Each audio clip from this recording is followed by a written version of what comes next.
প্রাক মৌসুম প্রীতি ফুটবল এবার গাভীর জোড়া গোলে দক্ষিণ কোরিয়ার আরেক ক্লাব দায়েগু এফসির বিপক্ষে গোল উৎসব করেছে বার্সেলোনা। প্রাক মৌসুম প্রস্তুতিতে এশিয়া সফরে থাকা কাতালান জায়ান্টরা সোমবার ৫-০ গোলে এই প্রীতি ম্যাচ জিতেছে। আগের ম্যাচে এফসি সিউলের বিপক্ষে ৭ গোল দিলেও ৩টি গোল হজম করেছিল বার্সা। তাই দায়েগুর বিপক্ষে ম্যাচের আগে ডিফেন্স নিয়ে কাজ করতে হয়েছে কোচ হ্যান্সি ফ্লিককে।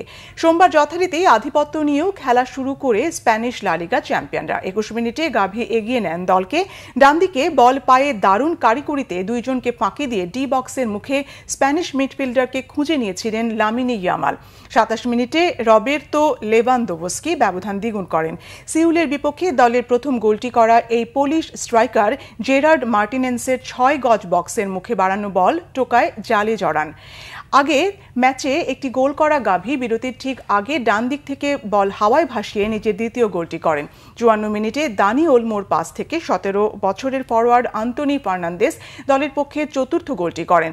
১০ মিনিট পর এরিক গার্সিয়ার পাস বক্সে পেয়ে প্লেসিং শটে স্কোর লাইন ৫-০ করেন মার্কাস রাশফোর্ড। ম্যানচেস্টার ইউনাইটেড থেকে ধারে বার্সায় যোগ দিয়েছেন ইংলিশ তারকা ফরওয়ার্ড।